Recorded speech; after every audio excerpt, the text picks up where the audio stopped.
Know so far about DSLR and what you think of it in general?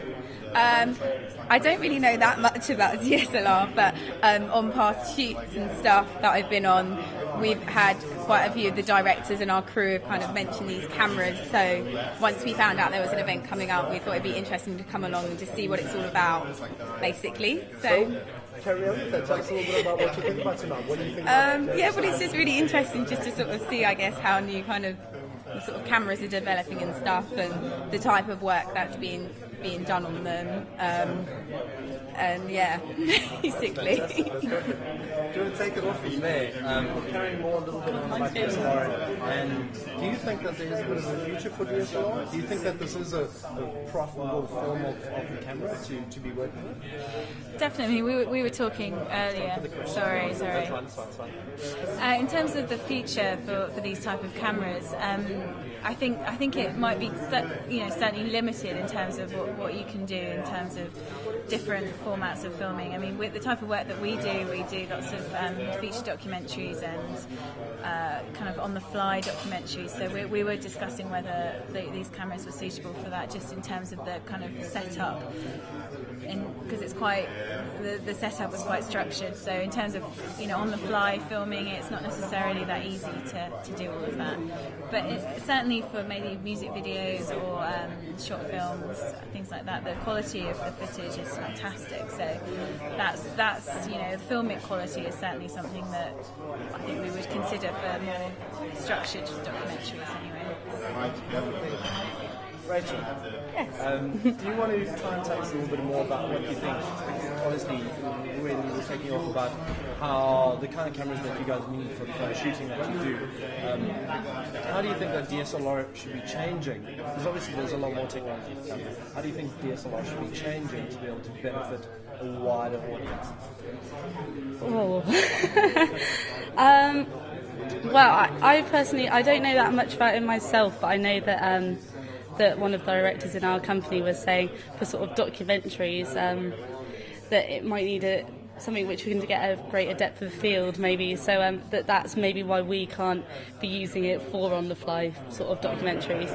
I don't know personally the technical aspects which can be changed about that, but. I mean, have you been following most of the stuff online? Have you seen many, clips of films from DSLR cameras? And what do you think personally about that kind of stuff? I think I've only seen a couple. I've seen one recently, which I think is it called Tilt Shift with a stills camera, which was beautiful. I haven't seen any footage like that before. So it looks like you can be doing pretty unique things with the camera, which you're not doing with normal video cameras. But yeah, so. Very nice. Do you want to pick up from there about obviously you're able to do a lot more different and unique stuff now with DSLR? Do you want to maybe talk a little bit more about that? I know you mentioned that it is good for music videos and that kind of stuff. What sort of market do you think DSLR cameras is really suited for? I do think that these cameras are suited for kind of more high-end productions that are looking for that filmic quality that you can't necessarily get from the video cameras that we have currently. Certainly the Red camera, I think, is probably the assimilation to that, really. But certainly the kind of low-end or the Z1 cameras, certainly that we use for documentary production, that wouldn't work in the same way that these cameras do. So kind of more the high-end production, maybe. Another question. If you don't mind, tell us a little bit about your experiences, sort of looking at how the technology has been changing. Where do you think it's going? What's happening? I don't know. Sorry. But cost-wise, they're quite cheap. They're cheap. They seem quite cheap. So it's one of those things where they seem like they'll kind of be accessible to more people who are just starting out, as opposed to the average person can't really afford to buy a kind of big video camera and stuff. Whereas these, you could save a bit of money and buy it, and the quality is so good that it's probably quite a worthwhile investment. And also, it seems like there's always things where you can add things onto it, like new lenses and bits and bobs. So it's kind of something that it's kind of ever evolving, and yeah, it's great. Sounds speed. Darren, give us a little clap in front of your face if you don't mind. Just on your chest. Loud one if you don't want. Just make it. There we go. Perfect. All right. Darren, tell us first of all, who are you and what you do? All right, my name's Darren Simpson. I'm from MidCorp, where we supply all the equipment to Duncan and Miles. So I've just come down for the day just to help the guys out. So yeah. Okay, obviously, supplier of DSLR equipment. You've seen and you've been there from the start. Since first of all, sorry, do you mind trying to put the question in the answer? Yeah. Being there from the start, having so much experience with DSLR, being there from a couple of years ago when it really started until where it really started kicking off at the beginning of this year. Give us a little bit of a prehistory up until now. Yeah, well, like these are a classic example, like the depth of field adapters and things like that. They're absolutely huge. Like up to 12 months ago, like we're selling quite a number of them per month. Now it's sort of died off a bit now, except for people who already have existing cameras and things like that still buy them. But the whole idea of it was so people get shallow depth of field, and obviously now with DSLR, get nice cheap cameras and put decent lenses on the front of them and get very nice images. So obviously the technology is changing so much, so fast. Yeah, rapidly. Where do you think it's going? Well, it was already announced at NAB like 2 or 3 weeks ago. Panasonic have their equivalent of 5D coming out, like probably towards the end of this year, and also Sony will have one by about this time next year as well. Which obviously they'll be more designed around what we're used to using them for, video, rather than a still camera, sort of modified with rigs and things like that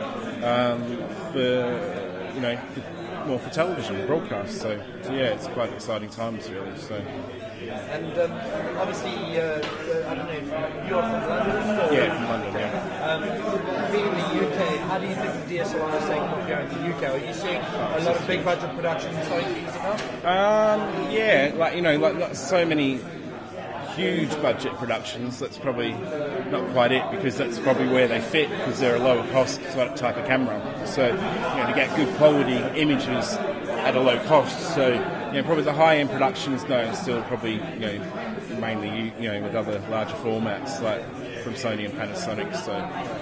So they're two different marketplaces really. So would you see them rather using that as a B or C camera? Yeah, possibly. Yeah, you can see. I know there have been some television programs that have been shot. Not majority of it on a 5D or a 7D, but just cutaways and things like that. Maybe the odd interview here or there. So the odd scenic shot or whatever else. So and then cut with XD cam or P2 or HD cam. So yeah. Fantastic. I think that's all we need. Good stuff. Thank you very much. My name is Ralph Goldberg. I run Tangled Productions, a film and video production company based in mid-Sussex. We make films for local businesses, charities, short films, music videos, documentaries, all that kind of stuff. And so far, your main production, what sort of cameras have you been working with? Recently, we've been using, the sort of cameras we've been using are Z7s, Sony Z7s, and sometimes we still use the Z1s. We've been looking a lot more to the EX1s and coming along tonight and seeing what sort of shots you can get from them. We're definitely looking to use them a lot more. And then obviously the other thing on display here tonight is the DSLR range. What do you think so far is your first impression? Well, I'm a bit old school, so initially I'm a bit sort of nervous about using what just looks like a stills camera to shoot video. But the fact that you can get such good quality, 35mm sensor, I've been listening to all the chat from the promotion guys here, they're starting to persuade me, so I'd definitely like to hire one out and have a go and have a play around and see what comes out. Fantastic. Do you think it's the sort of camera that you'd be using as your A camera, or would it be a sort of backup camera for your kind of productions that you do? I can see it being a specialised camera that would be used on certain shoots where I'm looking for more of a filmic look, like perhaps for music videos or short films. Whereas I do a lot of kind of handheld documentary style stuff, and I'm not sure how user friendly it would be using it on the fly, kind of where there's a lot going on, keep trying to adjust to what's happening. But by the sounds of it, they're coming out with a lot more upgrades and trying to make it a lot more user friendly. So perhaps in the future we might be there.